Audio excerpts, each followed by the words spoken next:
Merci, bonsoir tout le monde. Merci d'avoir répondu massivement à notre invitation.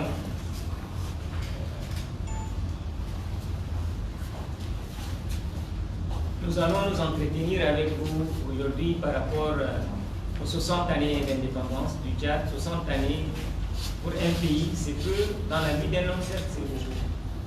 Mais dans la vie d'un État, d'un pays, c'est pas beaucoup.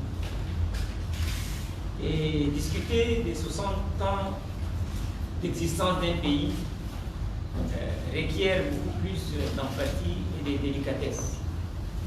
Car le sujet fera naturellement appel à plusieurs domaines et aspects transversaux.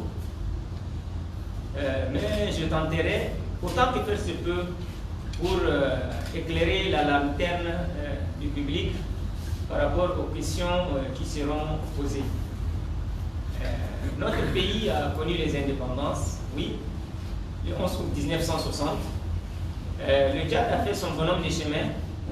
Très tôt, notre pays a connu des bouleversements et des soubresauts qui ont failli faire péricliter le jeune État qu'est le Tchad. Dès 1968, il y avait eu des révoltes. Et puis, chemin faisant, des imbroglios politiques, des situations plus ou moins scabreuses ont jalonné la marche qu'a connue le Tchad. Plusieurs mouvements politico-militaires qui ont failli déstabiliser le jeune État qu'est le nôtre jusqu'aujourd'hui. Le Tchad, c'est un pays naissant, c'est un pays en construction. Et arriva le 1er décembre 1990. Donc la première phase, les 30 premières années, étaient pratiquement toutes utilisées dans la guerre, dans la déstabilisation, dans les révoltes intestines parfois, dans les contradictions. Et de 82 à 90, un système dictatorial a pris le pouvoir. L'une des dictatures les plus implacables du XXe siècle a régenté ce pays pendant 8 ans. Les Tchadiens étaient à l'époque laminés, dépersonnalisés. Et dans ce spectacle de désolation, un homme a décidé, accompagné bien évidemment de ses camarades, a décidé contre vent et marée de briser les chaînes par lesquelles le peuple était attaché pour sortir de la capitale, dire non à la chape de plomb qui s'abattait systématiquement à l'époque sur tout le monde et revenir moins de 2 années après victorieux. Oui, revenir moins de 2 années après victorieux, après moult obstacles qui ont jalonné les 2 années de révolution qui ont conduit l'actuel président Idriss Déby Itno à chasser la dictature et libérer le peuple tchadien du joug de l'ancien potentat qui avait déchiré les tissus sociaux de notre pays. Très tôt, plus précisément le 4 octobre 1991, soucieux du devenir de la nation et de ses institutions, le jeune président avait décidé de prendre une ordonnance que vous connaissez tous, je pense, l'ordonnance 15 du 4 octobre 1991, relatif à la création des partis politiques, leur mode de fonctionnement et leur dissolution. D'autres batteries de mesures ont été prises et dans le premier discours, il a dit qu'il n'a ramené ni or, ni argent, mais la liberté. C'est ce que nous connaissons aujourd'hui. Nous connaissons aujourd'hui une floraison d'associations de la société civile, une myriade de partis politiques, d'autres centrales syndicales, tous régis par un corpus législatif naturellement bien ficelé, et les lois, les actes juridiques fondamentaux qui avaient été pris à cette époque étaient pris dans une neutralité institutionnelle incontestable. Pourquoi? Parce que le chef de l'État en son temps disait que j'ai fait la révolution pour libérer mon peuple et non pour venir traficoter des textes et soumettre le peuple à mon dictat. C'est pourquoi la liberté a vu le jour, c'est pourquoi les partis politiques ont commencé par jouir de l'exercice démocratique. La presse a également commencé à faire son bonhomme de chemin et le Tchad a connu des 90 à nos jours aussi plusieurs transformations sur le plan infrastructurel, sur le plan éducatif, sanitaire, culturel, etc., etc., etc. Le Tchad d'aujourd'hui, ce n'est plus le Tchad d'antan. Le Tchad d'aujourd'hui, c'est un Tchad moderne, si j'ose m'exprimer ainsi. Par le passé, comparaison n'est pas raison, mais prenons par exemple le nombre de bacheliers des années 60 et le nombre de bacheliers de cette année. Nous constatons qu'il y a une très grande différence. Vous allez me dire que c'est un cycle naturel normal. Je vous dirais non.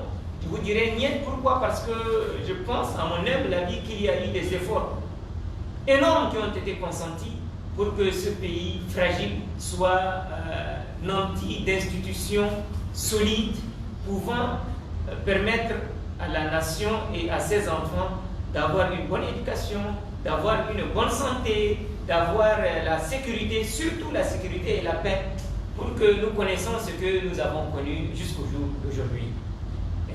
Pour ne pas anticiper et répondre aux questions qui seront tout à l'heure posées, et compte tenu du laps de temps qui nous est imparti, je ne vais pas encore m'appesantir trop longtemps sur les phraséologies prêtes à porter que tout le monde connaît par cœur. Et je vous laisserai la parole pour que vous posiez vos questions. Toutes les questions sont les bienvenues. Il n'y a pas de questions taboues. Je tenterai, comme je l'avais dit tantôt, cas un cas, de répondre à toutes les questions qui seront posées. Et je vous remercie.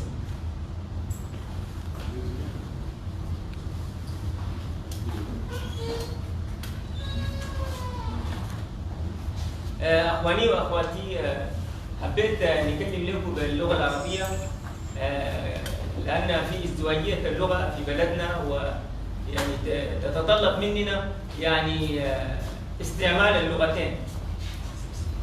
واليوم جينا نتكلم عن ستينية استغلال تشاد، واليوم الحمد لله بلدنا فيها ازدهار كبير، وشهدت تشاد عدة مشاكل في تاريخها، ومنذ سنة 60 إلى يومنا هذا كما قلت لكم قبل قليل يعني بلدنا مرت بمأساة كثيرة، مرت بظروف صعبة، ومرت بمشاكل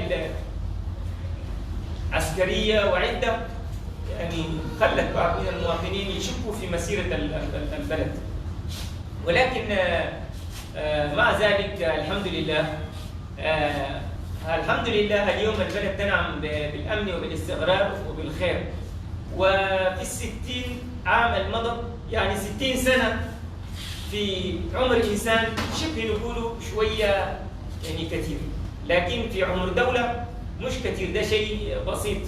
لكن رغم ذلك نحاول يعني نرد للأسئلة الأخواننا بيطرحوها كي نوصل فكر المرسوخ فوقنا للآخرين ووجهة نظرنا اللي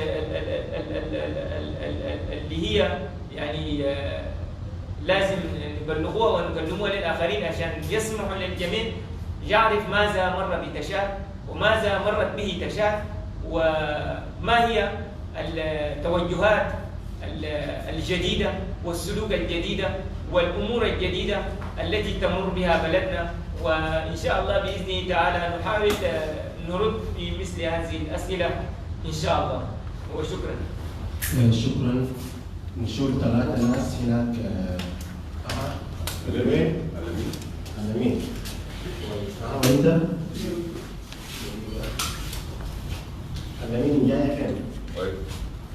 جنبك؟ جيمي على الفيدا. نعم. جيمي من وين؟ ويشي. الفيدا.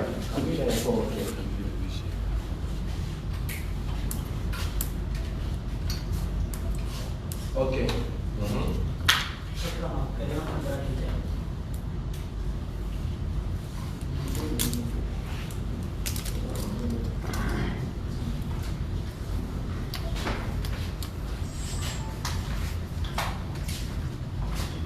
Merci, Président Alamine Abine Abakar de la Média FM. Monsieur le Président, vous avez évoqué l'histoire du Tchad, de l'indépendance jusqu'à nos jours. Alors, ma première question est relative à la responsabilité d'Idriss Déby, du moment où le président Idriss Déby fait partie des éléments du Conseil du commandement des forces d'armée du Nord, le Prolina là-bas. Il a contribué. Est-ce que Déby, selon vous, Déby n'est pas responsable, en partie responsable de la situation que le pays traverse? Ma deuxième question est relative à la création des partis politiques, des associations de la société civile. Vous avez parlé d'une floraison des associations de la société civile et d'une myriade de partis politiques au Tchad. C'est vrai, il y a floraison, il y a myriade de partis politiques, certes, mais est-ce qu'on peut dire que ces partis politiques ou bien ces associations de la société civile jouissent réellement du droit consacré par la Constitution, droit de manifester, droit de jouir toute. Voilà, et ma troisième question est relative à la situation que traverse N'Djamena cette année, le problème d'inondation.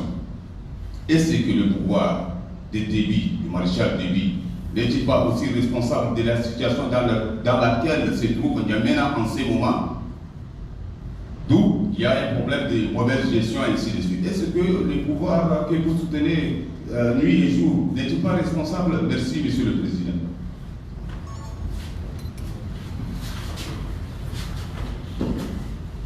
Bonjour, Monsieur le Président. Je réponds au nom de Djibo Miché. Voilà, vous avez retracé par appel les différents régimes qui se sont succédés au Tchad. Et vous voulez savoir, Idriss Déby est resté au pouvoir depuis 30 ans. Est-ce que sa présidence n'a largement pas, sa présidence n'a pas largement contribué à la dégradation du Tchad, sur le plan politique, sur le plan éducatif et sur le plan des droits de l'homme? Même concernant les libertés, vous avez évoqué cet aspect. Et si on voit bien, il y a des catégories des associations de la société civile. Il y a celles qui sont autorisées à organiser des manifestations pacifiques. Il y a d'autres qu'on les interdit systématiquement. Est-ce que sur cet aspect, on peut dire qu'au Tchad, il y a une liberté? Est-ce qu'en 30 ans de règne, le régime du président Idriss Déby n'a pas réussi à construire une armée nationale dans sa composition et républicaine dans sa mission? Voilà.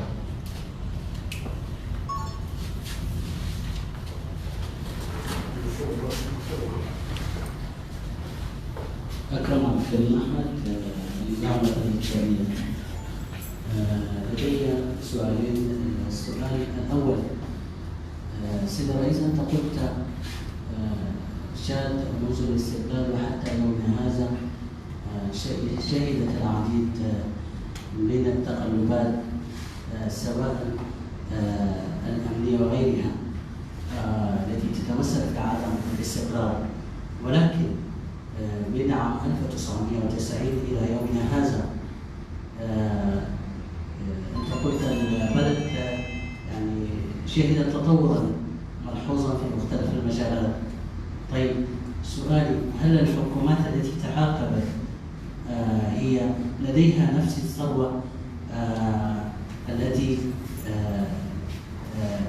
يعني استفاد منها النظام الحالي؟ وهل النظام الحالي هو الثروات التي وجدها في هذا البلد، هل استطاع أن أو مستوى التنمية الذي نشهده الآن مقارنة بثروات تشاد هل يسوى شيء؟ السؤال الثاني ما هو دور جمعيات المجتمع المدني في ظل المشاكل في ظل الفيضانات التي تشهدها العاصمة جميلة؟ نرى جمعيات المجتمع المدني ظلت مكتوفة الأيدي، لماذا؟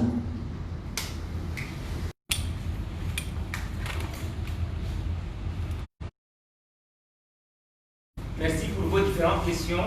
Je commencerai par essayer bien de répondre à 3 questions posées par le frère Lamine Bakarbine de Diafen, connu pour être quelqu'un qui n'a pas sa langue dans sa poche. C'est aussi le résultat de la liberté et de la démocratie que connaît notre pays. C'est aussi un résultat imparablement incontestable du fait que les journalistes jouissent de la liberté. Aujourd'hui, tous les journalistes peuvent cracher tout ce qui leur passe par la tête au niveau de leur organe, sans pour autant être inquiétés. Aujourd'hui, avant de répondre également à votre question, aucun journaliste n'est emprisonné par rapport à ses opinions. Aucun. S'il y a un journaliste qui est emprisonné, ça serait certainement pour des déboires de quartier ou bien pour des contradictions ou bien une rixe qui a eu lieu dans un débit de boisson ou dans un quartier.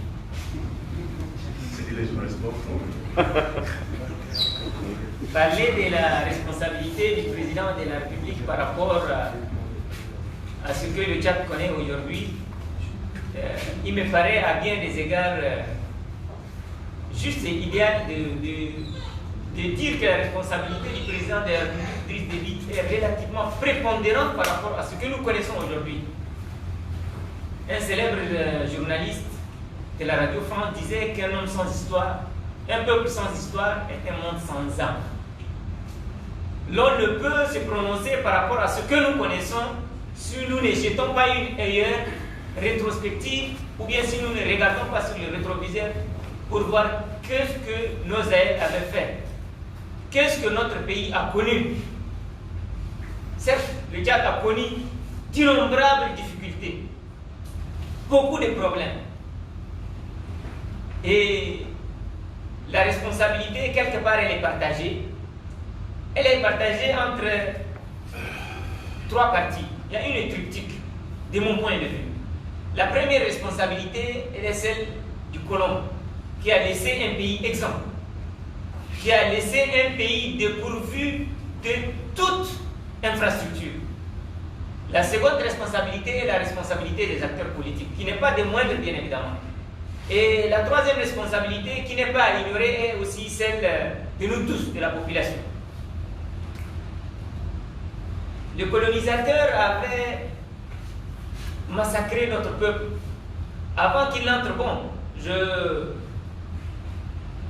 je profite aussi de l'occasion pour dire que l'indépendance du Tchad n'a pas été octroyée ou bien offerte, contrairement à ce que certains disent. Le colonisateur, d'abord, en amont, il avait rencontré beaucoup de difficultés, moult difficultés avant d'intégrer le territoire national du Tchad, ce que nous connaissons aujourd'hui, ce que nous connaissons par territoire national du Tchad. Il avait rencontré une résistance farouche. Ils avaient par la suite essayé de dénaturer l'histoire, de traficoter l'histoire pour dire que la France a offert l'indépendance du Tchad. J'ai dit non. J'ai dit non, l'histoire elle est rancunière et l'oubli couvre bien mieux que la poussière, disait un célèbre scientifique. Certes, les efforts inlassables abattus par nos vaillants aïeux avaient été minorés. Le colon leur avait accordé une faible visibilité pour façonner l'histoire à sa guise, pour dire que les peuples africains n'avaient pas résisté. Les peuples africains étaient réceptifs à la colonisation, mais par la force des choses et avec un don d'observation un peu aiguisé, nous commençons par constater et par comprendre que les Tchadiens, comme les autres peuples de l'Afrique, ont vraiment payé un lourd tribut pour obtenir les indépendances.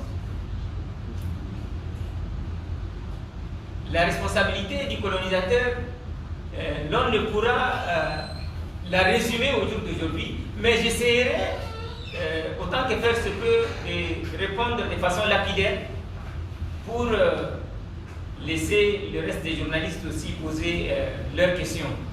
Prenons par exemple les événements de 1917 à Béché. C'est aussi une forme de résistance. Jadis, le colonel, le maréchal des logis, la Gruyère a été abattu par un couteau au marché d'Abéché.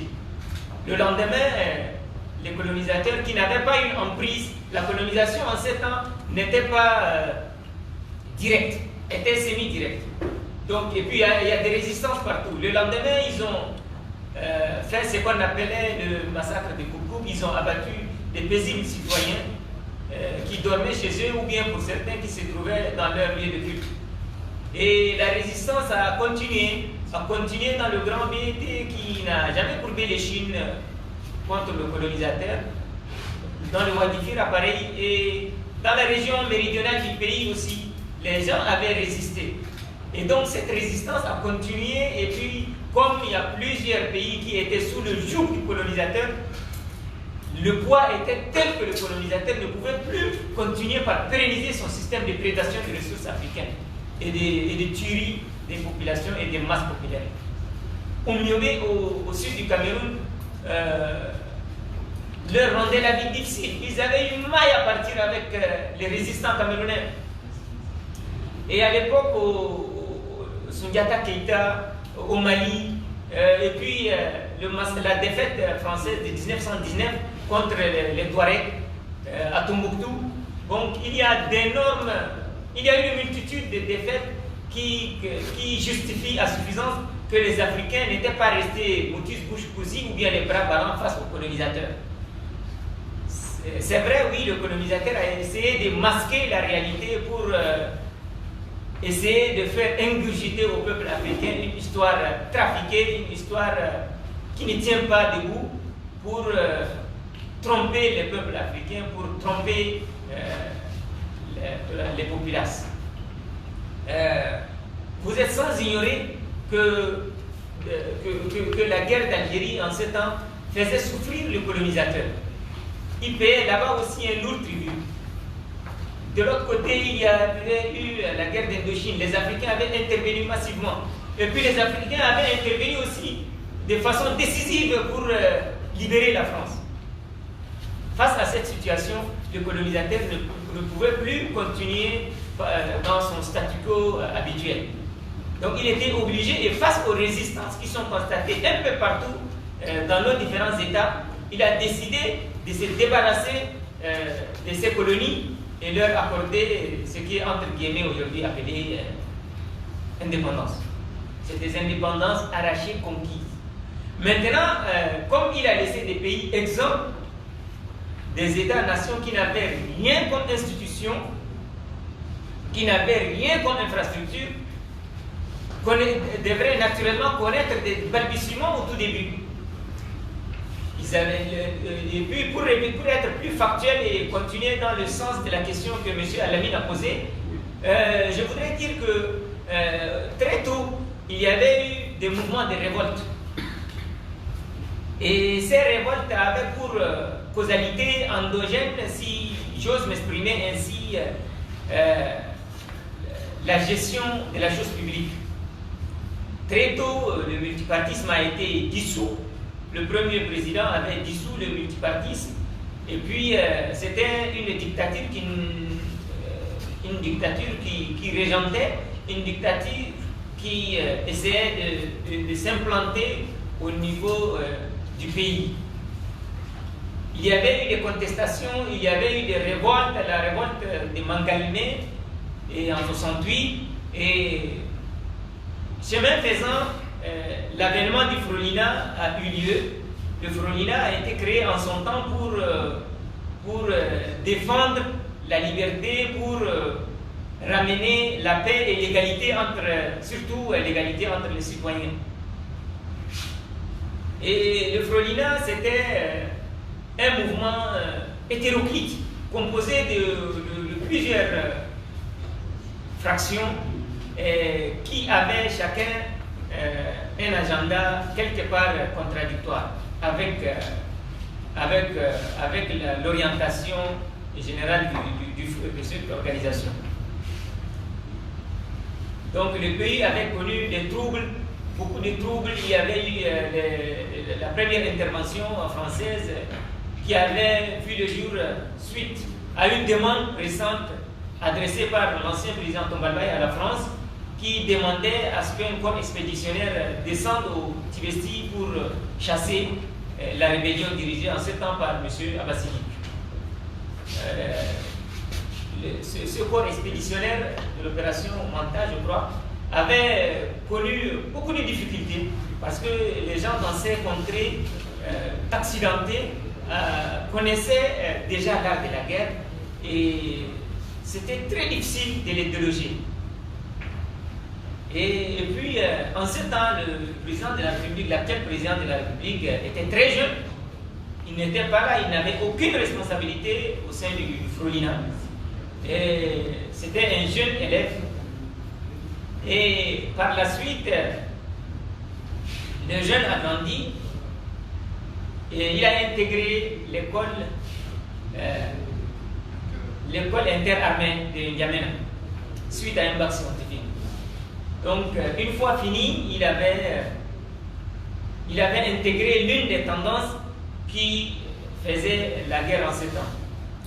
Donc, une fois passé par la France, bien évidemment. Il avait intégré l'une des tendances qui faisait la guerre dans le pays. Donc, plusieurs tendances, certaines sont soutenues par la Libye, d'autres sont soutenues par l'Algérie, d'autres sont soutenues par le Soudan, d'autres par l'Égypte. Mais l'une des tendances était une tendance composée par la majorité des Tchadiens et qui s'opposait, qui s'inscrivait en faux et en antagonisme par rapport à l'agenda libyen qui voudrait annexer le Tchad. Donc, naturellement, un bon citoyen patriote, il a décidé de rejoindre les forces armées du Nord.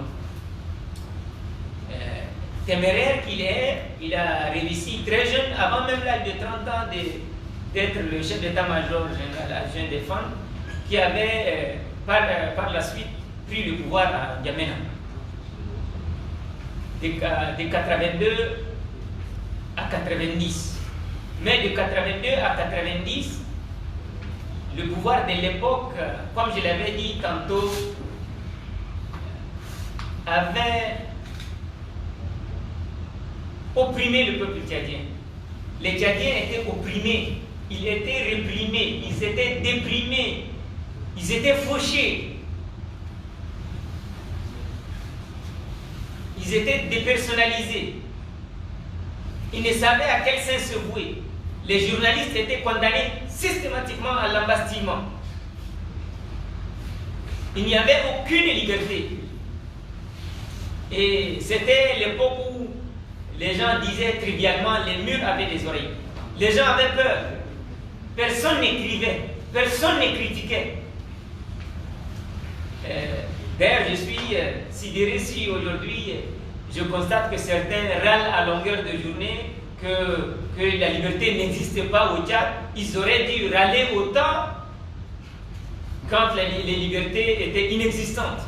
Mais aujourd'hui, la triste réalité est que ces gens-là râlent comme des bêtes effarouchées, mais excusez-moi d'être un peu trivial. Voilà, dans ce spectacle obscur, M. Idriss Déby Itno avait décidé de quitter la ville de N'Djamena, de dire non à Hissène Habré par rapport à son comportement, de dire non à Hissène Habré par rapport au sort qu'il faisait subir au peuple tchadien. Donc, l'ancien président n'avait pas obtempéré, il persistait mordicus dans sa lancée de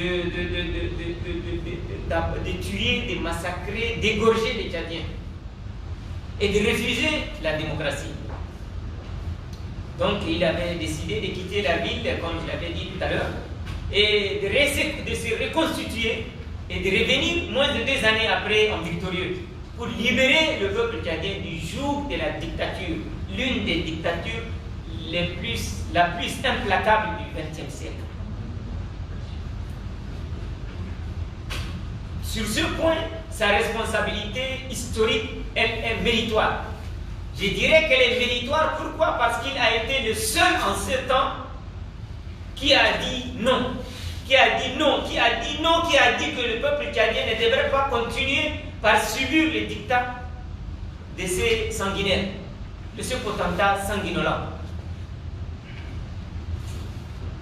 Donc les Tchadiens commençaient par jouir de la liberté, ils avaient commencé par jouir de la stabilité, ils avaient commencé par recouvrer l'entièreté du territoire national. Aujourd'hui, comparaison n'est pas raison, mais si l'on essaye seulement de comparer le Tchad d'aujourd'hui sur le plan infrastructurel avec le Tchad d'hier, mais il y a une très grande différence. Jadis, les gens faisaient plus d'une semaine, plus d'une dizaine de jours pour atteindre la lisière est du pays. Ils faisaient plus d'une semaine pour atteindre les frontières méridionales du pays. Mais Dieu merci, aujourd'hui, avec les investissements énormes qui avaient été consentis, avec les sacrifices énormes qui avaient été consentis pour faire jaillir nos ressources naturelles qui étaient par le passé injustement pillées et injustement laissées stagnantes. Donc les ressources ont été exploitées. Et puis le pays avait connu une transformation infrastructurelle extraordinaire. En un laps de temps, les infrastructures hôtelières, nous sommes dans un hôtel qui s'appelle l'hôtel Radisson, c'est aussi le fruit des investissements consentis par le gouvernement. Il y avait eu des infrastructures hospitalières, routières, hôtelières, éducatives, sanitaires, etc., etc., etc., qui avaient permis ces infrastructures, qui avaient permis aux Tchadiens de bénéficier de ce que c'est un investissement dans un pays. Le Tchad était un pays jeune, et puis un pays, la construction d'un pays, c'est tout un processus. Il peut y avoir des ratés, c'est naturel, mais graduellement, les gens peuvent essayer de les corriger et puis continuer de l'avant. Pourquoi je disais que la responsabilité du président de la République aujourd'hui, dans ce que nous connaissons aujourd'hui, elle est prépondérante, elle est importante? Parce qu'il a, contre vent et marée, je dis bien, décidé de donner la démocratie aux Tchadiens et de les faire pérenniser. Ça a été scabreux, c'était difficile, les chemins étaient parsemés d'embûches, parce que très tôt, il y avait eu des contestataires qui avaient utilisé les armes pour déstabiliser les institutions naissantes. Et le Tchad avait connu pour la première fois ce qu'on appelait les audiences, non, les discussions contradictoires dans un environnement d'une neutralité institutionnelle sans commune mesure. Je voudrais faire allusion ici à la conférence nationale souveraine. Au sein de la conférence nationale souveraine, il y avait eu toutes les opinions, il y avait eu des débats houleux, des débats contradictoires, ayant trait autant pour moi au devenir de la nation.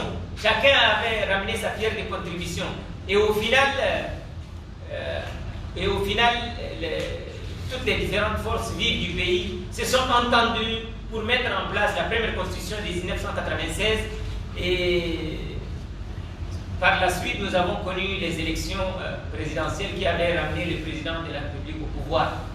Et puis la responsabilité du président de la République, elle est très importante. Pourquoi? Et pour parler du président de la République, je ne vais pas faire abstraction des citations liées aux grands hommes quand ils veulent parler des devenirs des nations, ou bien des réalisations. Hegel, dans son livre La raison dans l'histoire, disait que rien de grand dans ce monde ne s'est fait sans passion. Donc cet homme qui s'appelle Idriss Déby Itno nourrit une passion inouïe, une passion inédite pour son pays, une passion extraordinaire pour son peuple. Il veut transformer l'homme tchadien, il veut changer la mentalité de l'homme tchadien, il veut construire cet État, il veut construire l'homme tchadien.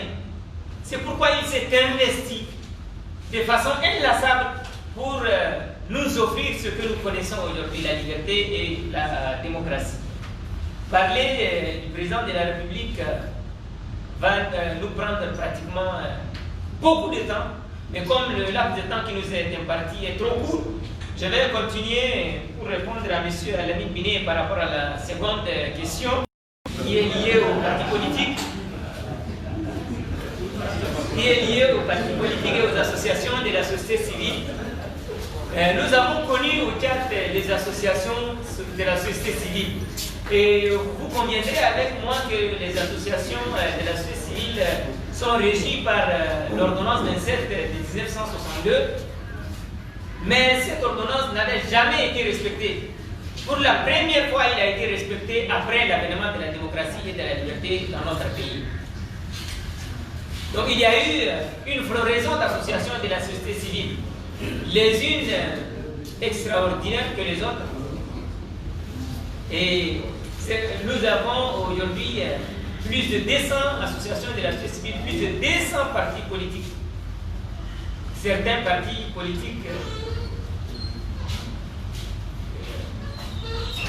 qui n'ont même pas de programme, d'autres partis politiques qui représentent le fameux gradué de la chaussure, d'autres associations, comme vous le dites tout à l'heure, qui ne bénéficient pas de l'entièreté de leur liberté. Moi, je m'inscris en faux et en antagonisme par rapport à ce que vous avez asséné tout à l'heure. Il y a, parce que votre question a une similitude avec ce que M. Kimi a dit tout à l'heure, mais je vais quand même essayer de paraphraser pour répondre simultanément d'un seul coup aux deux questions. Aujourd'hui, il y a beaucoup de partis politiques dans notre pays. Et les militants de certains partis politiques, excusez-moi d'être un peu trivial, ont des militants qui ne peuvent même pas remplir une cabine. Et d'autres partis qui n'existent que dans les sacs de leur président. D'autres associations qui n'existent que de nom. Et toutes ces associations essayent, autant que faire se peut, de jouir de la démocratie, de jouir des libertés qui leur ont été offertes. Et puis, vous constaterez aujourd'hui que certains partis politiques essayent de ressembler à d'autres partis qui se trouvent ailleurs. Et puis, moi, je ne peux pas seulement répondre à la question par rapport à une situation factuelle, parce que le Tchad avait hérité d'une situation qui est pratiquement semblable, bien similaire à ce que ont connu tous les autres pays au sud du Sahara. Donc, si vous regardez un peu avec un don d'observation plus ou moins lucide, vous constaterez qu'il n'y a pas une grande nuance entre, par exemple, le RDPC, entre le Mouvement Patriotique du Salut, entre le FPI, entre tous les partis en Afrique. Ils avaient une ressemblance. Et puis, dans tous ces pays, il y a des opposants.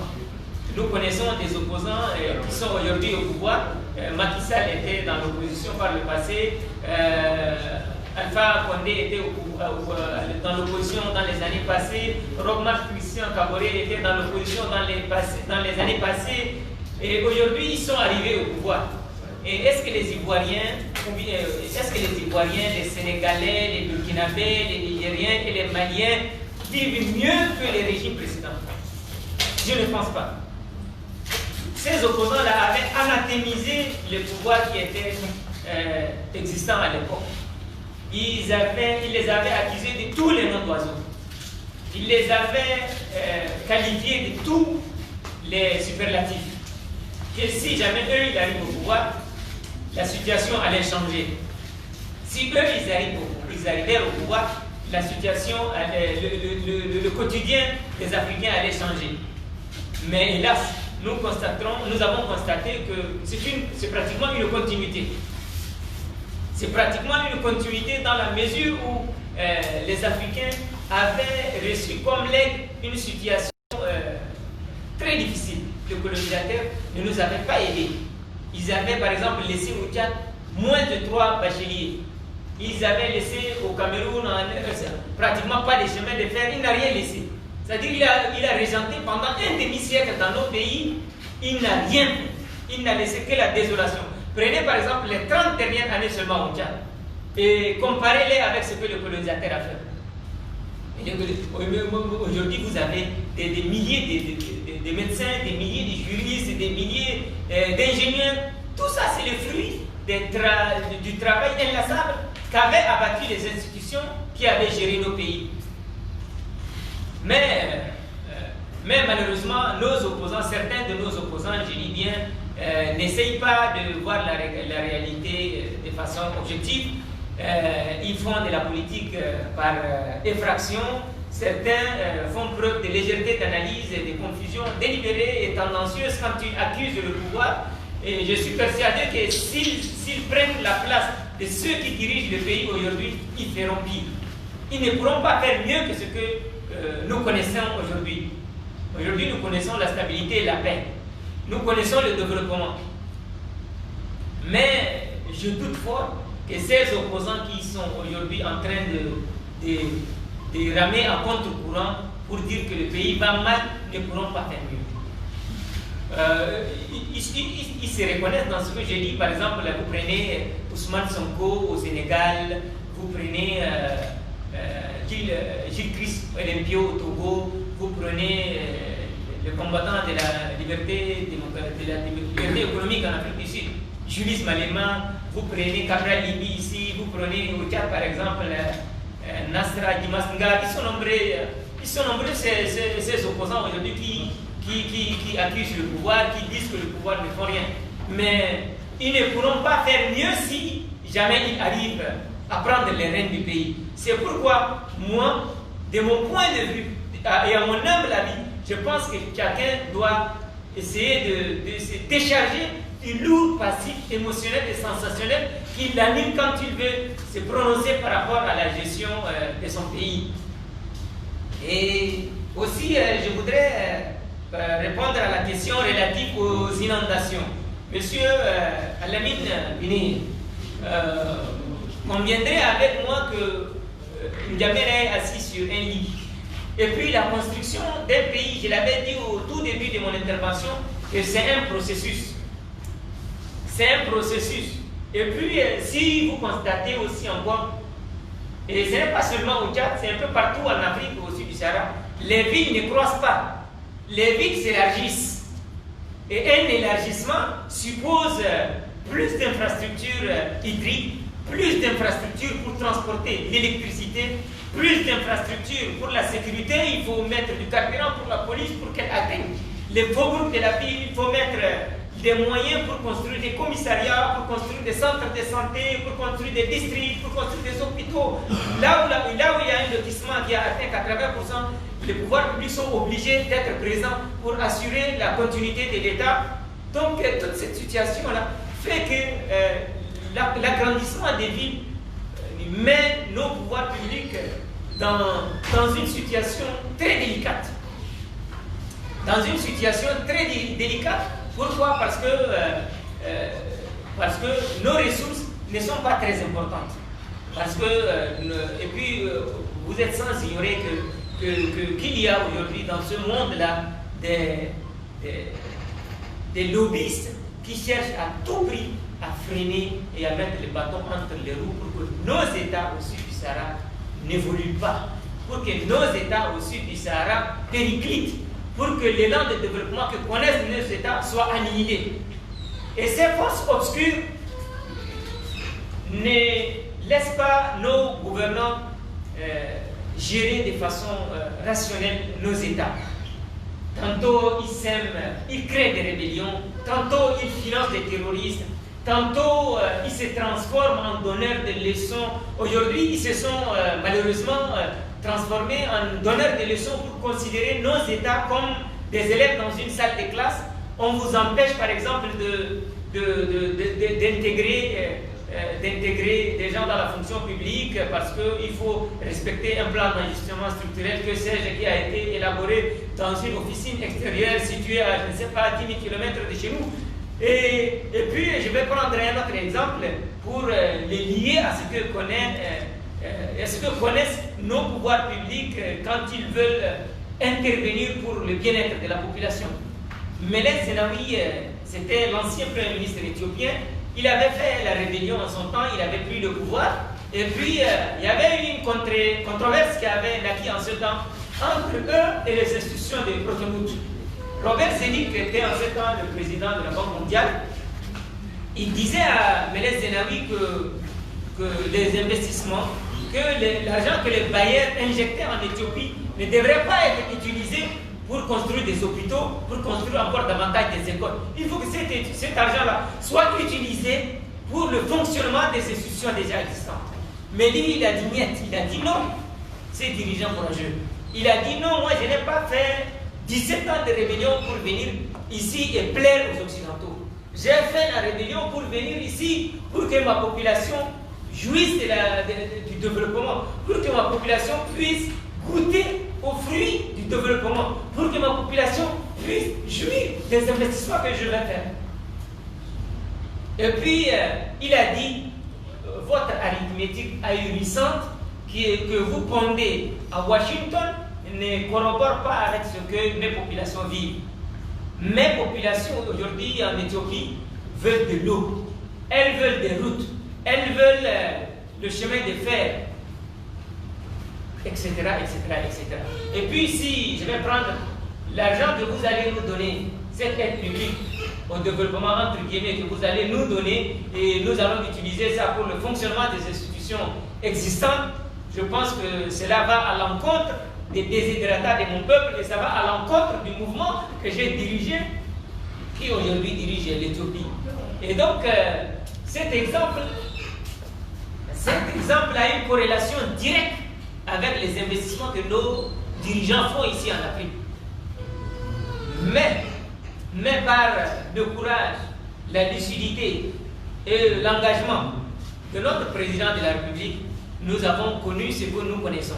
Très tôt, nous avons dit niet aux bailleurs de fonds étrangers qui voulaient nous imposer leurs dictats, qui voulaient nous imposer leurs orientations, qui voulaient nous dire comment vous devez gérer vos ressources. Si nous avons écouté les instructions de Bretton Woods, si le chef de l'État avait écouté les instructions de Bretton Woods, aujourd'hui vous n'aurez pas cet hôtel, vous n'aurez pas l'hôpital de l'amitié Tchatchine, l'hôpital de la Renaissance, vous n'aurez pas l'abattoir de Mundou, vous n'aurez pas les infrastructures routières que nous connaissons aujourd'hui, et nous ne connaisserons jamais le désenclavement interne que le Tchad a connu aujourd'hui. Parce que le chef de l'État a dit non, il faut que j'investisse ces fonds qui ne sont pas des volants, issus de notre pétrole, nous allons les investir dans les infrastructures. Et les investissements dans les infrastructures avaient porté fruit. Ils avaient porté fruit parce qu'ils avaient rapproché les citoyens. Parce qu'aujourd'hui, tout ce que vous plantez, tout ce que vous récoltez à l'extrême est du pays, ou bien à l'extrême nord du pays, ou bien plutôt à l'extrême sud du pays, vous pouvez facilement le faire écouler dans les marchés d'Indiamena. Pourquoi? Parce qu'il y a le transport qui assure facilement le déplacement des commerçants et des artisans. Et face à cette situation, je dis que les gens doivent prendre leur mal en patience. Ils doivent prendre leur mal en patience parce que l'élargissement de la ville requiert beaucoup d'investissements. Et aujourd'hui, il y a beaucoup de canalisations. Mais les catastrophes existent un peu partout. Les catastrophes existent un peu partout, à telle enseigne qu'en Russie, par exemple, ils ont ce qu'on appelle le ministère des catastrophes. Le ministère chargé de la gestion des catastrophes. C'est-à-dire, chaque année, il y a des inondations. Et aux États-Unis, il y a des catastrophes. En Australie, récemment, il y avait eu des catastrophes qui avaient fait perdre à ces pays-là des millions de têtes de bétail. Des milliers de champs. Et donc, ce n'est pas extraordinaire sur le Tchad aujourd'hui qu'on ait les inondations. L'Indonésie avait connu les inondations, les États-Unis avaient connu les inondations. Dieu merci. Je dis bien Dieu merci. Dieu merci. Nous ne connaissons pas jusqu'aujourd'hui un seul citoyen qui avait perdu la vie suite aux inondations. Donc, nous essayons de vivre dans ce que nous avons comme réalité. Et puis, vous savez, ceux qui essayent d'instrumentaliser cette situation, parce que cette question-là, quelque part, cette question, quelque part, elle est liée à des déshydratats partagés par l'opposition. Ça, c'est clair. Il n'y a pas de doute là-dessus. Et puis, permettez-moi de vous dire, monsieur Alamine Bini, que les autorités sont en train d'abattre un travail excellent, un travail méritoire. Il faut les saluer, il faut les encourager. Parce qu'il ne faut pas seulement jeter l'anathème, jeter l'opprobre toujours sur les pouvoirs publics. Aujourd'hui, si nous jouissons de la paix et de la stabilité, parce qu'un pouvoir, c'est plusieurs pans, un pouvoir, c'est plusieurs strates, un pouvoir, c'est plusieurs domaines et aspects transversaux. Donc, il y a les domaines des inondations qui nous intéressent, par exemple. Il y a les domaines sécuritaires, il y a les domaines agricoles, il y a les domaines sanitaires, il y a les domaines sécuritaires, etc., etc., etc., etc. Et donc, ils sont obligés, ce pouvoir public-là, de se rabattre sur toutes les questions urgentes pour les solutionner, pour que les populations puissent jouir de la paix et de la stabilité, pour que les populations puissent continuer à baigner dans une situation qui puisse être plus ou moins d'une aisance respectable. Et donc, face à cette situation, je pense que vous devriez prendre votre mal en patience qu'ils font régulièrement pour que le Tchad, pour que notre pays soit un pays modèle comme il l'est aujourd'hui d'ailleurs, comme il l'est aujourd'hui d'ailleurs, parce que ce que nous avons comme acquis. Et si vous dangérisez aussi ce que nous avons comme acquis. Nous avons aujourd'hui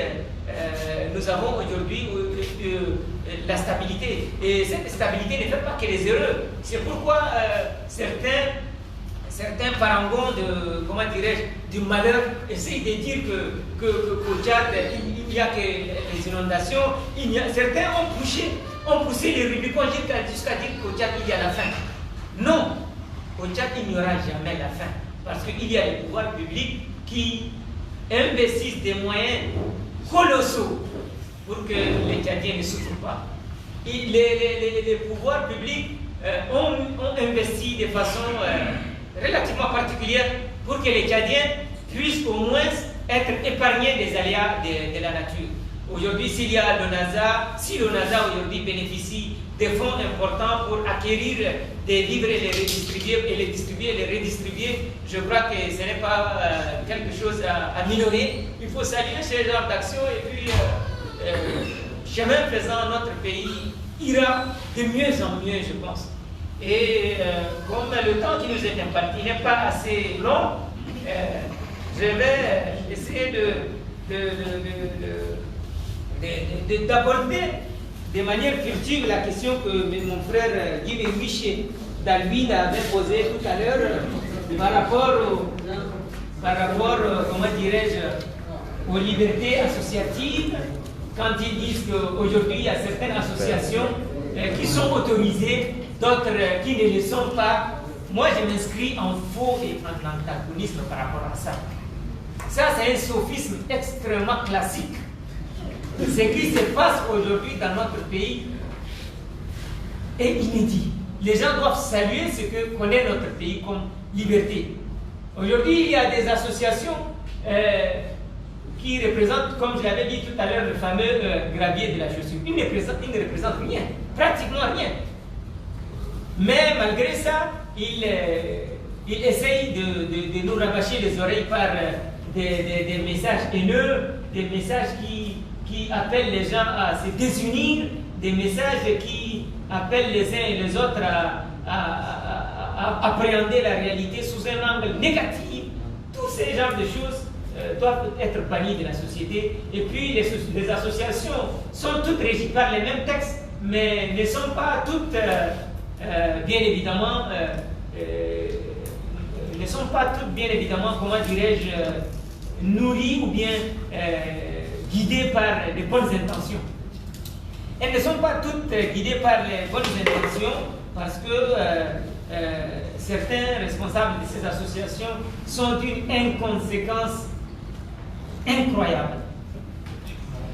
Ils sont d'une inconséquence incroyable, croyez-moi. L'exercice syndical, par exemple, aujourd'hui dans notre pays, il est régi par la loi 38. Je parle sous le contrôle des spécialistes, s'il y a dans cette salle. Et l'exercice associatif est régi par l'ordonnance 27, je l'avais dit tout à l'heure au début de mon intervention aussi, de 1962. Mais aujourd'hui, il y a une émission de l'associatif dans le politique, du politique dans l'associatif, du syndical dans la politique. Et ça crée une situation confuse qui ramène les uns et les autres à ne pas comprendre ce qui se passe dans notre pays.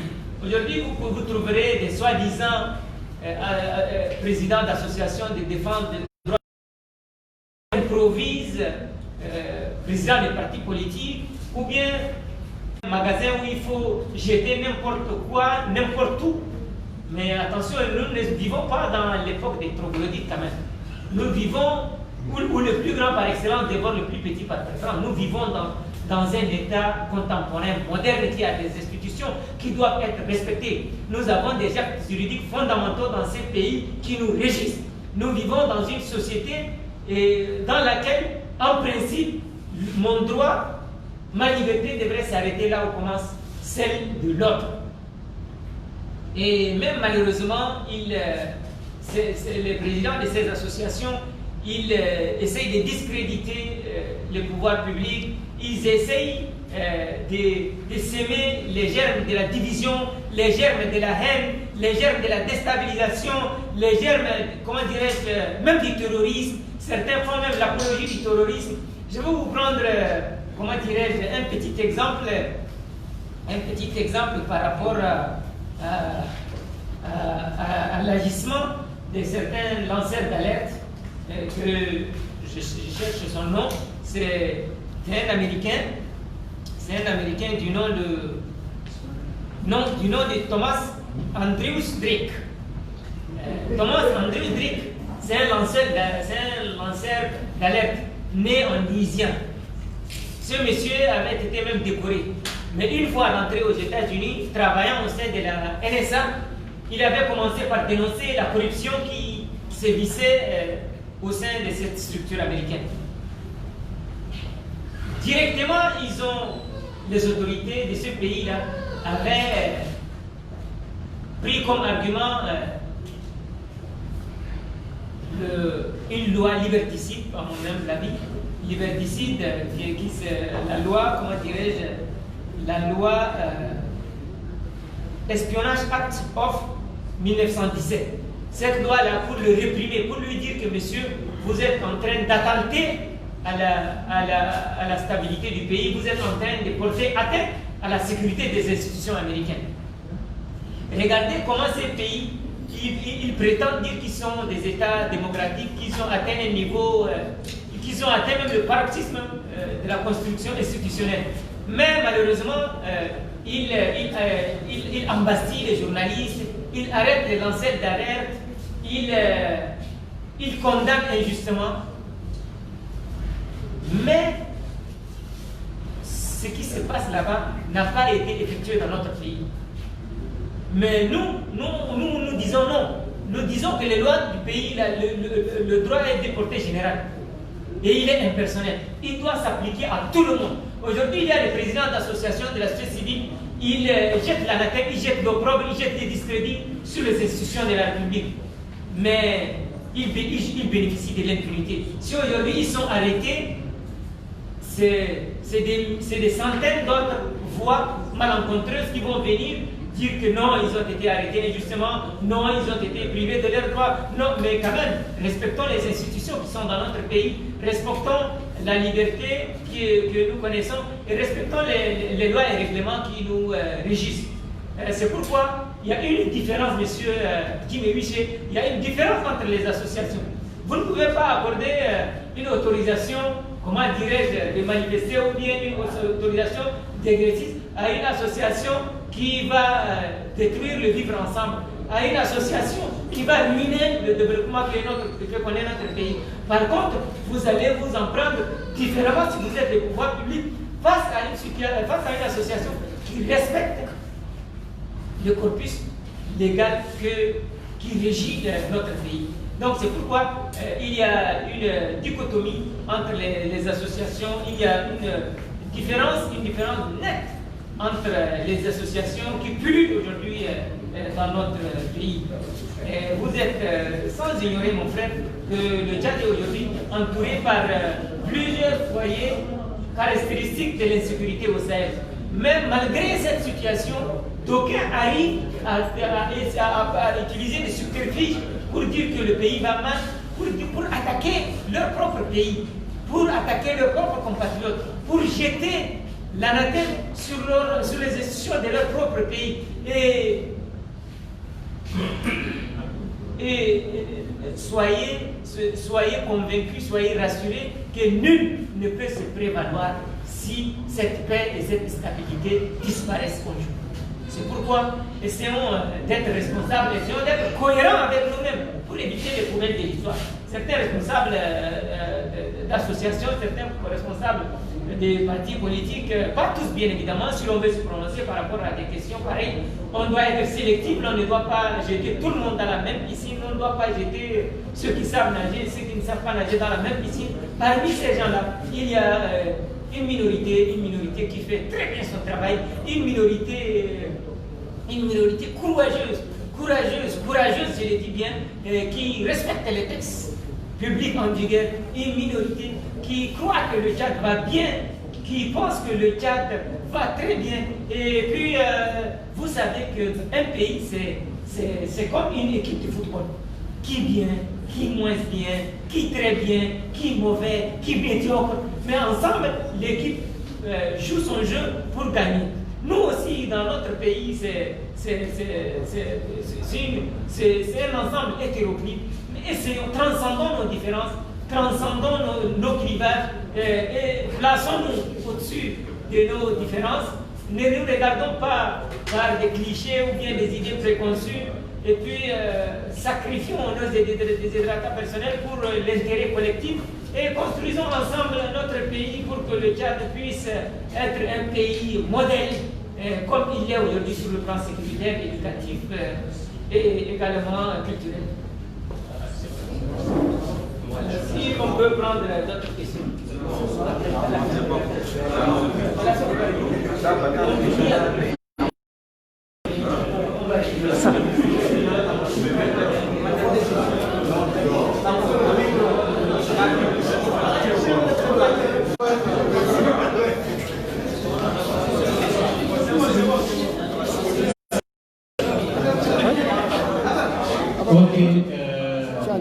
Élément avec le show, 3 personnes.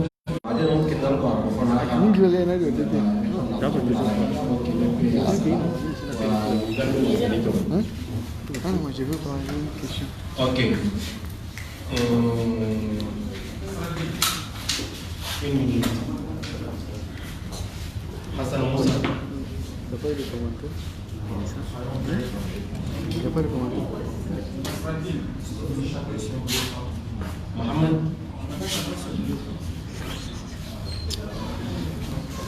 RT.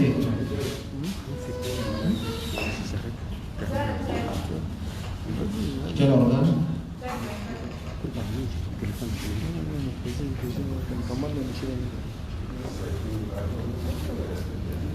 Hassan Moussa.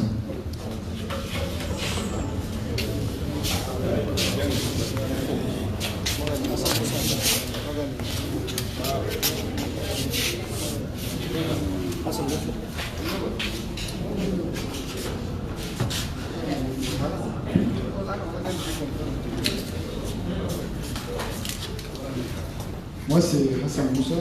Monsieur le Président, vous avez retracé plus ou moins l'histoire du Tchad depuis 60 ans. Et à vous entendre parler, tout va bien au Tchad. Mais nous constatons que sur le plan démocratique, franchement, vous pensez que la démocratie existe au Tchad, Monsieur le Président. Parlant de la bonne gouvernance dont vous avez fait l'éloge, Monsieur le Président, si vous prenez tous les rapports des institutions internationales, le Tchad est classé soit dernier ou l'avant-dernier. Donc, comment peut-on expliquer cette mauvaise gestion, cette mauvaise gouvernance du pays?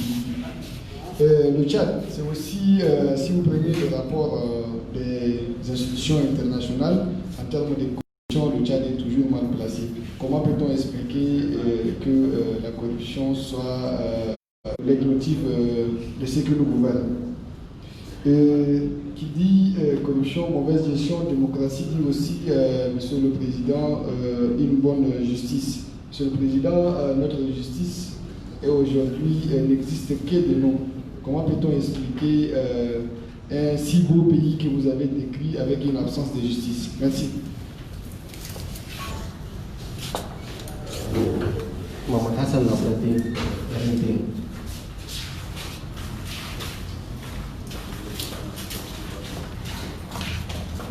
Merci. Comme il a dit, M. Mohamed Hassan Nasraddin de la Radio Tchad. Monsieur le Président, je donne deux questions qui vont peut-être ne pas perdre du temps. Vous avez parlé, Monsieur le Président, de la liberté de la presse. Mais force est de constater que la porte de la présidence ne s'ouvre qu'aux journalistes étrangers. Aujourd'hui, même les journalistes tchadiens aillent s'informer dans d'autres organes, surtout les organes internationaux. Alors, si vous avez également des questions, parce que vous êtes à côté du chef de l'État, vous êtes à la présidence, peut-être que vous pouvez nous donner les raisons. Deuxième question, nous avons assisté le 11 août dernier à une cérémonie d'élévation à la dignité du maréchal, du président de la République. Mais un bon nombre de politiciens ont contesté cela. Alors, si vous avez également des réponses à nous donner, sinon un commentaire que nous attendons tous vraiment à bras ouverts, qui ne va pas également prendre beaucoup de temps parce que le temps imparti est court et nous pensons vraiment avoir également des réponses très courtes. Merci beaucoup. Zahra Kari, Tchad 24.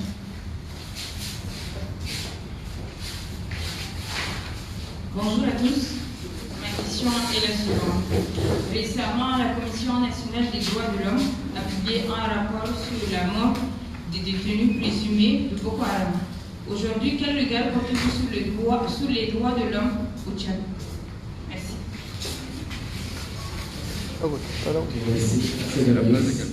Non, il n'y a pas de problème. Non.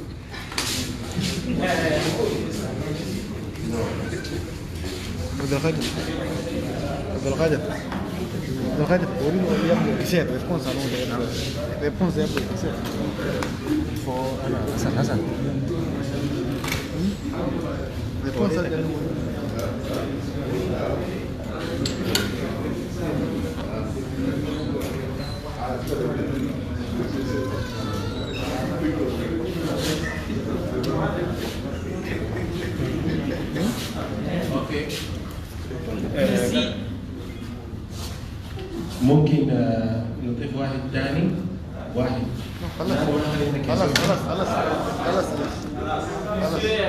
محمد حسن خلاص خليه يريد بالفرنسي بعدين نشيل سؤال واحد من العربفون عنده يكون 3 عربفون يجيب لهم قشة واحد. اوكي ميرسي.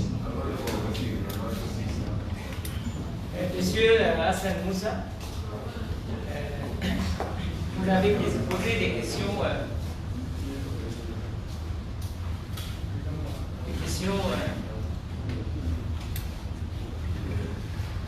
qui valent d'être posées,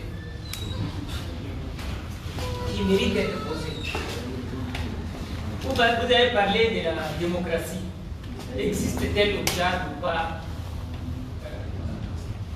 Bon, moi j'ai ma lecture personnelle de la démocratie, vous savez.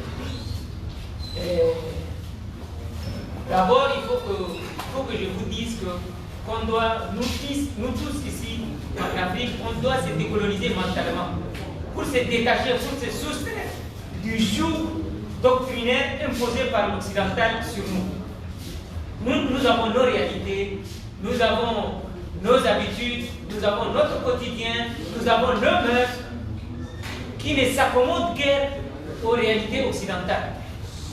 L'on ne peut parodier ce qui se passe en Occident, de venir plaquer ici, dans notre pays, ici, et puis pour essayer de gérer nos cités avec. Ça ne va pas se greffer.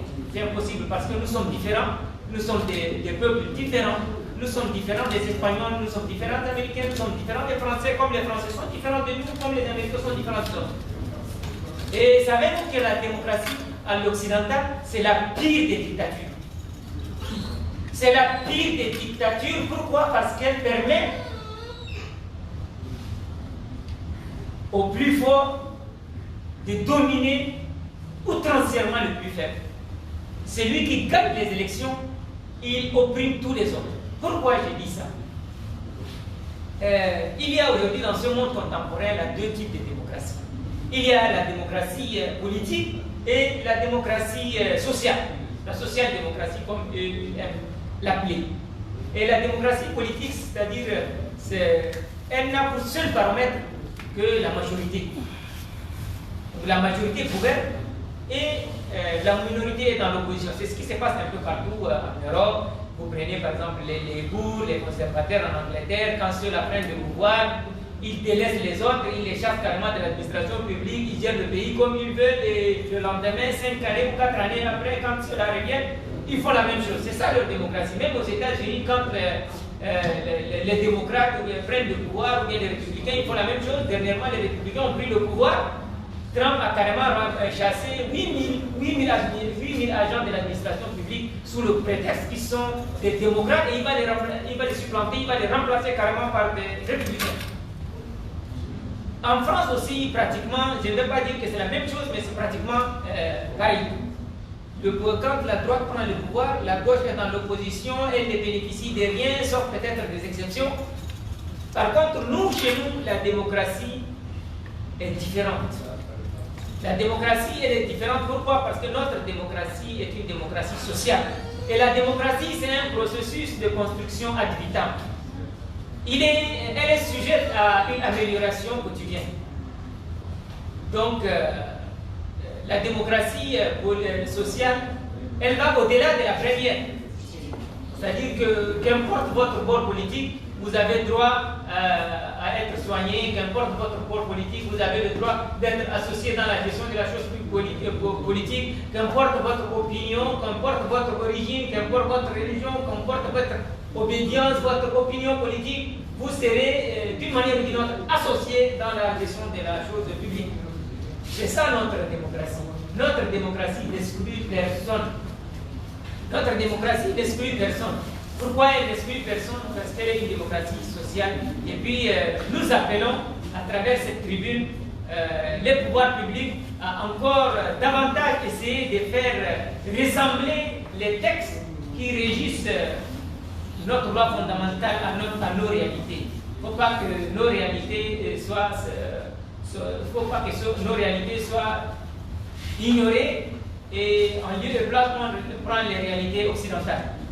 Donc, c'est pourquoi je dis qu'au Tchad, il y a la démocratie. Je dis que notre démocratie fait son bonhomme des chemins. Prenez par exemple le dernier gouvernement. On vous prend au gouvernement, on ne sait même pas de quel parti êtes-vous.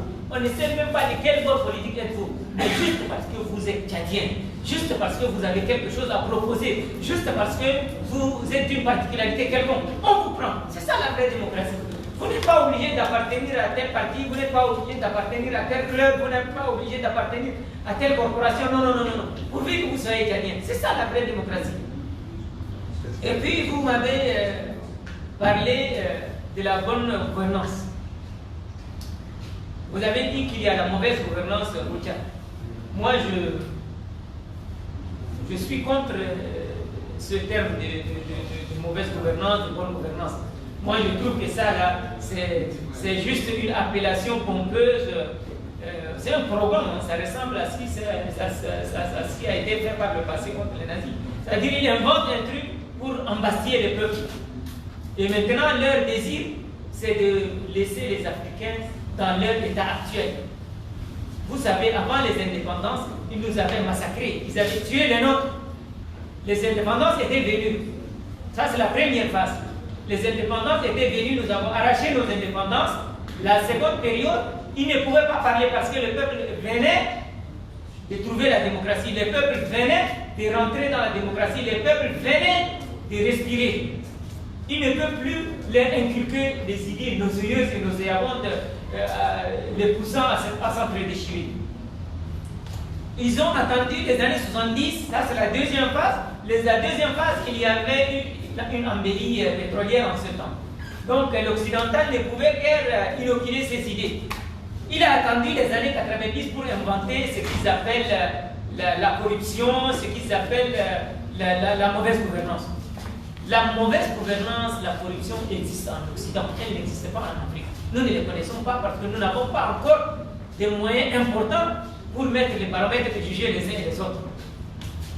La mauvaise gouvernance, c'est quand ils prennent des décisions pour conquérir des pays, quand ils soumettent certains pays à des conspirations conquêtistes pour piller leurs ressources, pour les ruiner, pour les détruire. Et puis, vous savez, ils ont inventé ce qu'ils appellent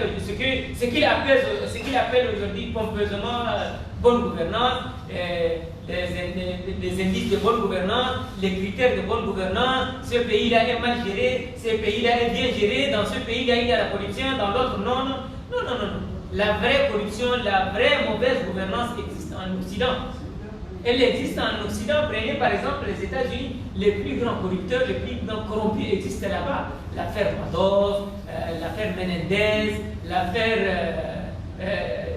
l'affaire qui a poussé le président Nixon en 1974 à démissionner, le Watergate, Jérôme Cahuzac en France, ils sont nombreux les exemples comme ça.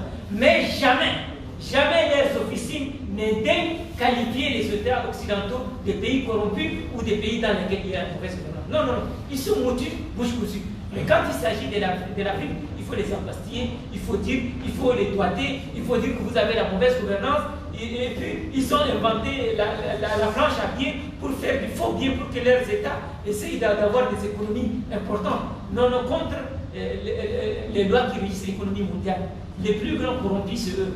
Les plus grands corrompus, c'est eux. Pourquoi? Les chantres de la mauvaise gouvernance, c'est eux. Quand ils ont envahi l'Irak, quand ils ont envahi la Libye, quand ils ont détruit le Mali, quand ils financent le terrorisme international, c'est là où ils doivent regarder. Ils doivent se ressaisir. Ils doivent comprendre que les Africains aujourd'hui luttent inlassablement contre vent et marée pour que leurs États croissent, pour que leurs États se développent, pour que leurs États essayent de ressembler plus ou moins aux États dits développés. Prenons par exemple, et puis il y a une responsabilité quelque part de l'Occident quand il instrumentalise nos opinions. Il instrumentalise nos diasporas. Certains aujourd'hui sont même atteints du syndrome de Stockholm. Excusez-moi, c'est le syndrome de Stockholm, c'est-à-dire ce sont des esclaves affranchis, ne sachant où aller, avaient décidé de revenir et rester avec leur ancien maître. Donc certains aujourd'hui, ils pensent que l'occidental, quand il nous avait tués, quand il a massacré les Africains, c'était mieux. Alors maintenant, l'opposition, la société civile, je ne sais pas, mais certaines personnes isolées, ils pensent que non, le pays est mal géré, il faut suivre l'Occident, il faut manifester, il faut faire ceci, il faut faire cela. Nous disons non. Nous disons non. Il y a la bonne gouvernance. Il n'y a pas de corruption en Afrique, il n'y a pas de corruption au Tchad, il n'y en aura pas parce que là, il y a la bonne gestion. Et puis, ils ont inventé l'aide publique au développement pour nous assujettir. Aujourd'hui, la dette, si elle est importante, c'est parce qu'ils l'ont voulu. Ils l'ont voulu pourquoi? Parce qu'ils ne veulent pas que nos pays se développent. Nos pays se développent. Ils ont instauré le plan Marshall au sortir de la Seconde Guerre mondiale. Ils ont injecté des milliers de milliards de leurs francs pour que leur pays ressemble à ce qu'ils sont aujourd'hui. Mais malheureusement, quand il s'agit de l'Afrique aujourd'hui, ils parlent de la mauvaise gouvernance, ils parlent de la corruption, ils disent que qu'il n'y a pas la démocratie, mais nous, on n'a pas besoin de leur démocratie. Nous avons notre propre démocratie. Nous avons nos propres indicateurs. Nous avons nos propres indicateurs. Et c'est pourquoi ils ne veulent pas effacer cette dette. Ils ne veulent pas effacer cette dette parce qu'ils veulent imbéciliser le peuple africain. Ils veulent nous... Ils pensent que les Africains sont comme des canards sauvages. Donc il faut leur imposer votre diktat et puis ils vont vous suivre. Non, les Africains d'aujourd'hui ne sont pas comme ceux d'hier. Les Africains d'aujourd'hui sont éveillés, ils sont émancipés, ils sont cohérents avec eux-mêmes. Ils comprennent ce qui se passe. Et ils savent que les complots, les entourloups, ourdis par ces Occidentaux-là, ne peuvent plus passer. Ça ne peut plus passer. Pourquoi ça ne peut plus passer? Parce qu'aujourd'hui, nous sommes responsables et puis nous avons notre destin entre nos mains. Et sachez que ces générations aujourd'hui qui sont dans nos pays sont prêts à vous chasser, sont prêts à vous opposer un non catégorique. Ils sont prêts à vous dire non et ils sont prêts à se battre comme un seul homme pour vous empêcher de freiner l'élan de développement que connaissent nos pays. Parce que nos pays sont des États naissants. Par le passé, eux, ils avaient connu le choléra, ils avaient connu la méningite, ils avaient connu les guerres ethniques. Ils ne veulent pas parler de ça. En Afrique, ils disent qu'il y a des guerres ethniques. Non, en Afrique, il n'y a pas de guerres ethniques, mon cher ami. En Afrique, il n'y a pas de guerres ethniques. Les guerres ethniques existaient en Occident. Entre la France et l'Angleterre, ils disent qu'il y avait eu la guerre de 100 ans. Non, non, non. C'est des déchirements ethniques, c'est des guerres ethniques. Ils s'entretuaient à l'épée, ils s'entretuaient à l'arme blanche, ils s'entretuaient finalement aux armes à feu. En Afrique, les gens n'avaient pas connu ce genre de choses. Ils avaient utilisé des bombes pour massacrer des millions de gens, 45 millions pendant la seconde, presque 45 millions pendant la Seconde Guerre mondiale, plus d'une dizaine de millions pendant la Première Guerre mondiale. Ça, les Africains ne l'ont pas fait. C'est ça la mauvaise gouvernance. Ne nous parlez pas de mauvaise gouvernance en Afrique. Ces officines tapis dans l'ombre, qui sont assis dans leur bureau feutré, climatisé à des dizaines de milliers de kilomètres, ne connaissent pas nos réalités. Nous connaissons nos réalités endogènes et nous sommes à même d'apporter des correctifs et de solutionner nos problèmes inhérents à nos réalités. Et nous ne sommes pas prêts à accepter leur dictat. Donc les plus grands corrompus, c'est eux, les plus grands détourneurs, c'est eux, la mauvaise gouvernance, c'est eux. Pourquoi ils nous instaurent les plans d'ajustement structurel? Pourquoi ils nous imposent leur soutien à des conditionnalités qui ne riment pas avec nos désidératas? Tout un chacun. Donc c'est pourquoi qu'ils ne continuent pas de faire miroiter aux Africains les mirages, les chimères, pour leur dire que vos dirigeants gèrent mal vos pays. Non, non, non. Ils ont pillé les ressources. Ils ont pillé l'Afrique. Ils ont détruit l'Afrique. Ils ont pollué l'environnement. Ils ont pillé nos environnements. Ils ont pillé notre continent. Aujourd'hui, les Africains ne peuvent pas cultiver. Ils prennent les bacs par centaines, par millions pour chercher des cieux meilleurs en Occident. Ils n'arrivent pas à les trouver. Ils sont tués, ils meurent dans la Méditerranée. C'est eux qui sont les responsables. Ils ont pillé nos ressources. Nous sommes en droit de partir récupérer nos ressources. Ils ont pillé Areva, Orano, ils pillent l'urano au Niger. Aujourd'hui, jusqu'aujourd'hui, les Nigériens n'ont pas d'électricité. Ils n'ont pas d'électricité. Ce n'est pas Mamadou Issoufou. Ce n'est pas Kanya Mamadou. Non, non, non, non. Ce n'est pas vrai. Les responsables en premier, c'est eux. Les responsables en premier, c'est eux. Parce qu'ils ont pillé ces ressources-là pour donner de l'électricité à la France. Ils ont pillé ces ressources-là pour acheter de l'électricité. Au Japon, ils ont pillé ces ressources-là pour acheter de l'électricité, pour vendre de l'électricité autant pour moi au Japon et à la Corée. C'est ce qu'ils ont fait. Qu'ils ne viennent pas aujourd'hui nous dire qu'ils sont des donneurs de leçons. Ils ont détruit la Libye pour piller ses ressources, pour piller son pétrole. Qui sait aujourd'hui le pétrole qui est pillé, qui est pompé en Libye? Personne ne le sait. Et vous êtes sans ignorer, vous ne pouvez pas me contredire. C'est ce que nous connaissons aujourd'hui. Les Tchadiens meurent au lac Tchad, les Tchadiens meurent au Nord Mali, les Tchadiens meurent aux confins du Tchad et de la Libye. Ce n'est pas la faute des Tchadiens, ce n'est pas la faute des Africains. C'est la responsabilité exclusive des Occidentaux qui ont détruit ce qu'il y a comme pays en Libye. Le pays aujourd'hui est un pays sans dessus-dessous. L'homme s'égorge. La Libye est un pays, est un marché d'armes à ciel ouvert.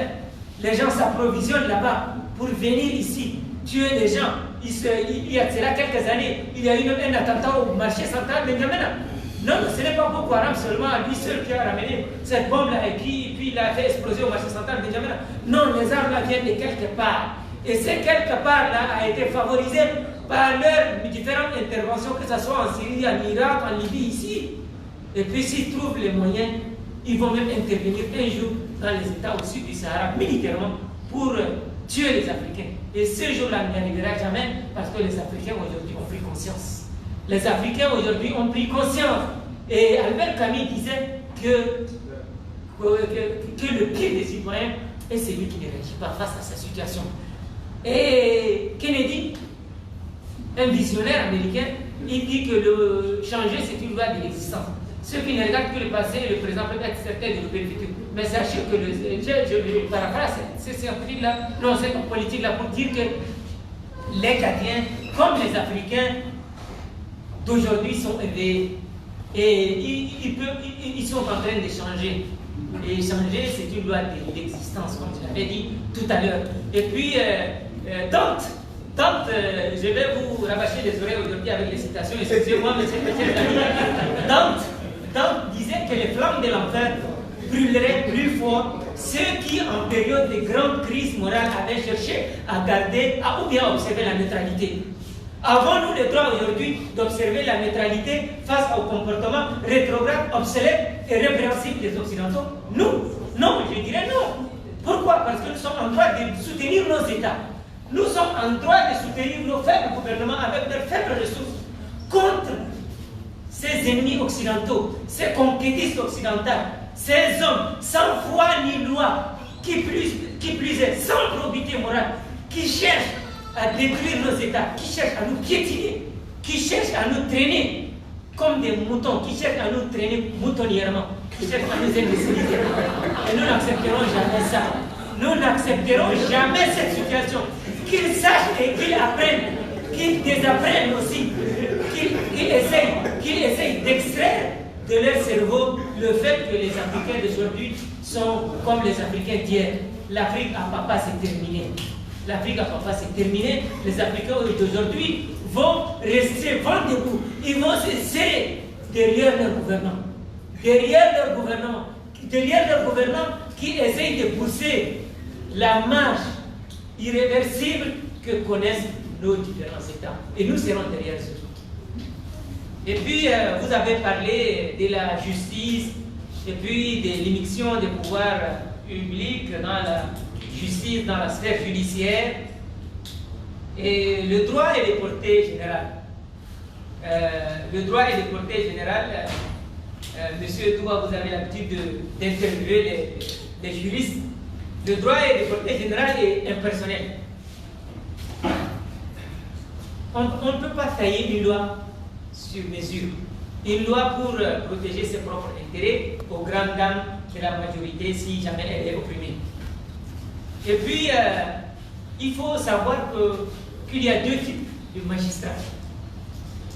Il y a les magistrats sièges et il y a les magistrats de parquet. Les magistrats de siège, c'est les procureurs. Ils dépendent directement du ministre. C'est le ministre qui initie un décret, il les nomme. Ils dépendent directement de lui. Leur rôle, c'est de requérir. C'est de requérir du droit. Ils sont comme des policiers en quelque sorte. Et il y a les magistrats de siège. C'est les juges. C'est les juges qui rendent les décisions judiciaires assis. Ils sont chargés de dire les droits, conformément au texte et conformément, parfois, entre guillemets, à leur intime conviction. Et aussi,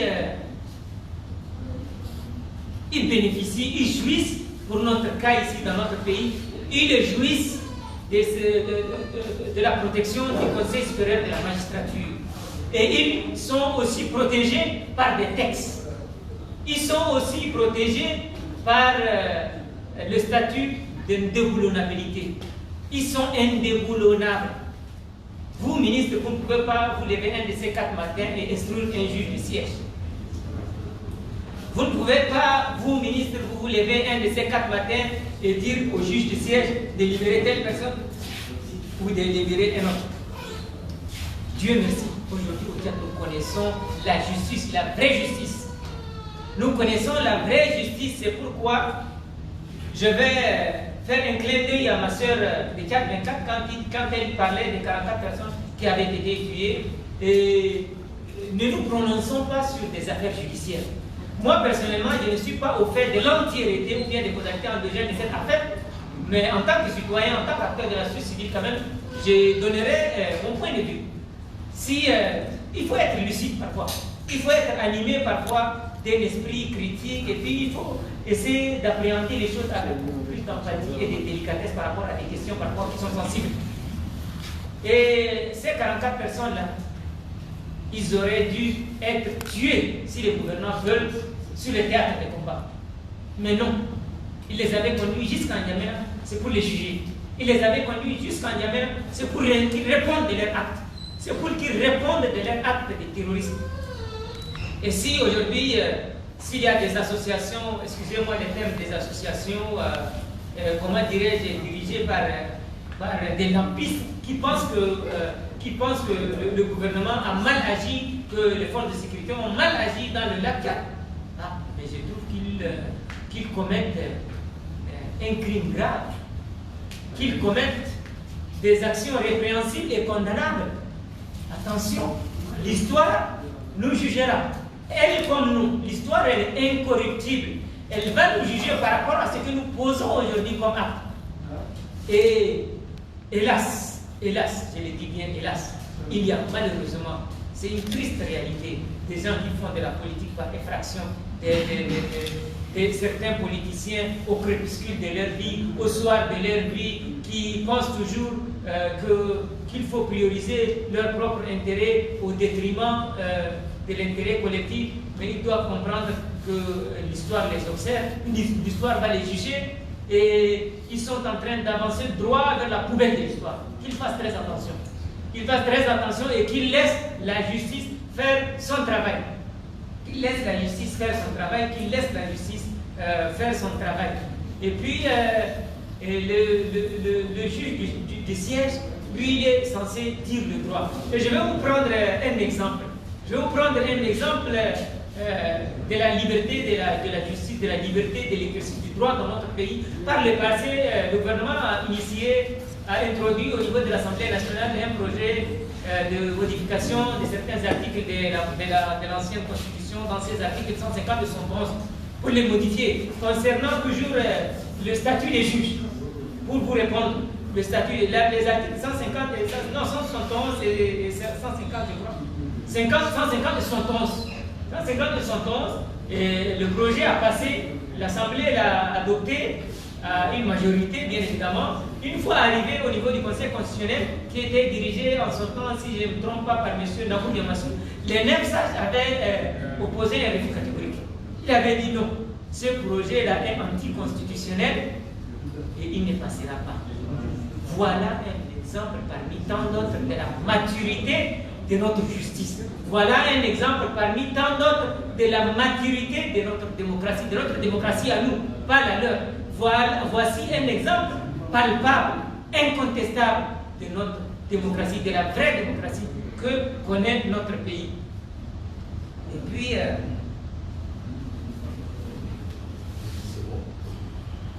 c'est bon.